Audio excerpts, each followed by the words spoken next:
Welcome to Insidious Inc. Have you ever opened a door you couldn't close? Not the normal wooden one. A door made of questions and curiosity, and just enough fear to let something through. Because once you ask, you invite it, and once it answers, it doesn't leave again.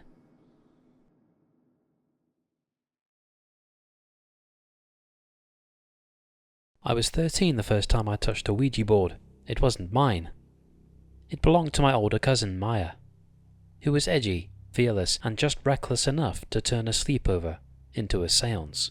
Her room was always dim, the blinds shut tight even during the day, posters of old rock bands covered the walls, and her closet smelled like incense and something else, something coppery and stale. She pulled the board out from under her bed like it was a treasure. The box was old, frayed at the corners, and the planchette was scratched up, like it had been dragged across that surface 1,000 times. I remember the exact words she said as she set it on the floor between us. "Don't be stupid. Don't ask about your death date, and whatever you do, don't let go of the planchette until we say goodbye." And I laughed, because I didn't believe in ghosts. Not really. But when we started and asked the first question, the planchette moved.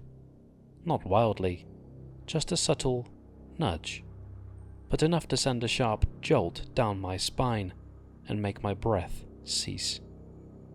As Maya leaned forward, with her voice steady but low, "Is there someone here with us?" And the planchette shifted again, slower this time, sliding deliberately across the board to spell out Y-E-S. We looked at each other with nervous smiles. Maya leaned in to ask again, "What's your name?" "M-A-R-R-O-W. The planchette pulsed under our fingers, like it was breathing. I asked the next question. "How did you die?" The answer was slow. N-O-T-D-E-A-D.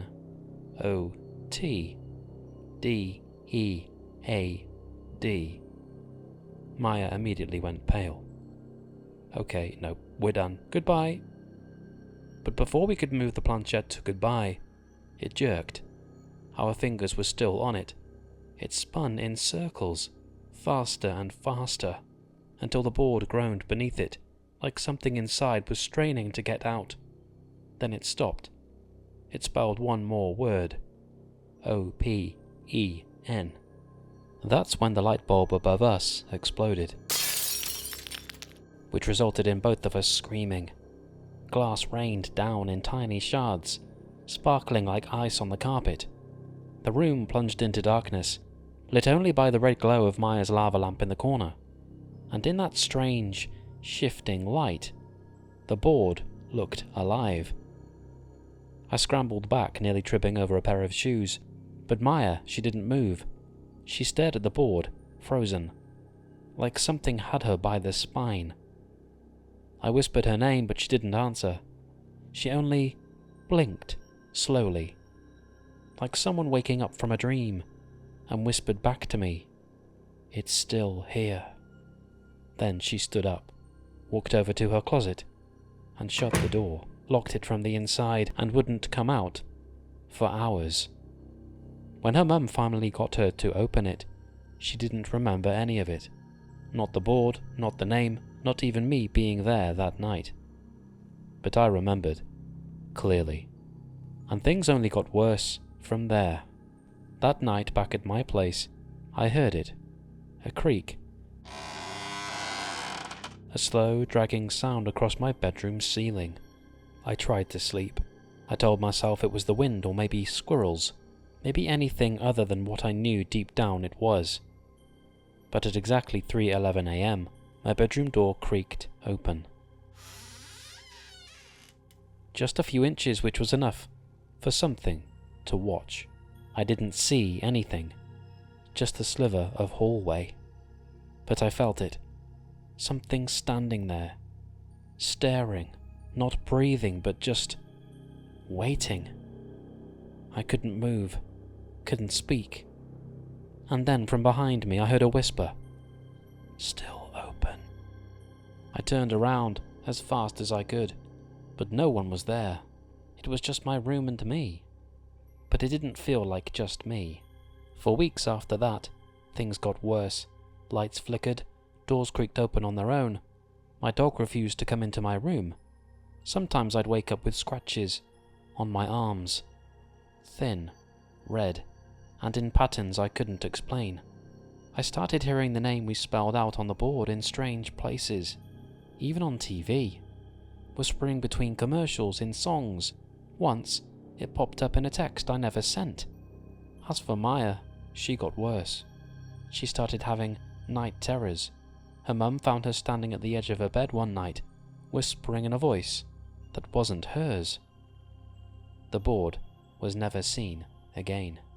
But whatever it is that we let in, we didn't close the door, not properly, because so often, usually around 3:11 a.m., I still wake up. The room's cold, silent. My breath fogs in the air, and the closet door creaks open just a little.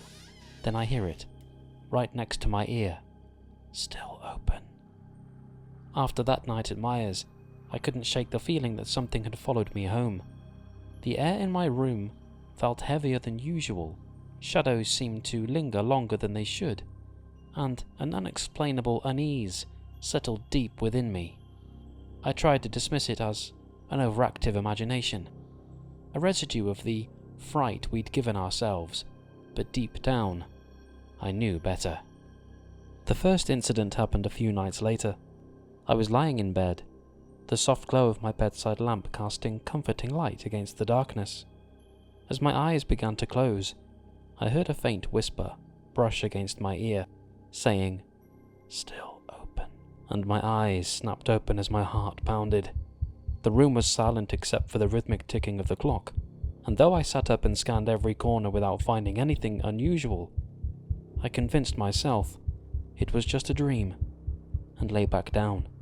But sleep escaped me for the rest of the night. As days turned into weeks, the occurrences escalated. Objects in my room began shifting without explanation. Books I had neatly stacked on my desk were often strewn across the floor when I returned from school. Posters peeled away from the walls as if tugged by an unseen hand. And most unsettling of all was my reflection, which on more than one occasion stared back at me not by mirroring my movements, but by observing with a cold, detached expression. Sleep became a luxury. Each night, I was jolted awake at exactly 3:11 a.m., drenched in sweat. The air around me became cold and still, and right on cue, the whisper would follow, always the same chilling phrase, "Still open," sending shivers down my spine and prompting me to leave every light on. Though even that offered no comfort, as the shadows still found their way in, creeping along the edges of my vision and settling deep in my chest like a weight, until desperation finally drove me to confide in Maya, whose fearless curiosity had started it all. We met at a local cafe, its bright, bustling atmosphere a jarring contrast to the darkness clinging to me. And as I spoke, her face paled, her eyes scanning the room before she leaned in and whispered, barely louder than a breath, "It's Marrow. We didn't close the session properly. We left the door open." And with those words, the truth settled in like ice, pushing us to seek help, which we found in Miss Evelyn, a calm, intuitive woman in her 60s, who welcomed us into her sage-scented home, listened with quiet understanding, and explained that failing to close a spiritual session is like leaving your front door open in the middle of a storm. Then she led us through a ritual to sever the connection, seated in a circle around a flickering white candle. We repeated her chants in a language unfamiliar, yet oddly soothing. And as we visualized a heavy door creaking shut and locking Marrow out, the air in the room grew warmer, and the crushing presence that had haunted me began to lift, fading into silence. After what felt like hours, Miss Evelyn opened her eyes and smiled gently. "It's done," she assured us. Relief washed over me, the first genuine peace I'd felt in weeks. That night, for the first time since our ill-fated séance, I slept soundly. No whispers, no shadows, just the comforting embrace of restful sleep. Maya and I made a pact that day to never dabble in things we didn't fully understand. The allure of the unknown had lost its charm, replaced by profound respect for the unseen forces that exist just beyond our comprehension.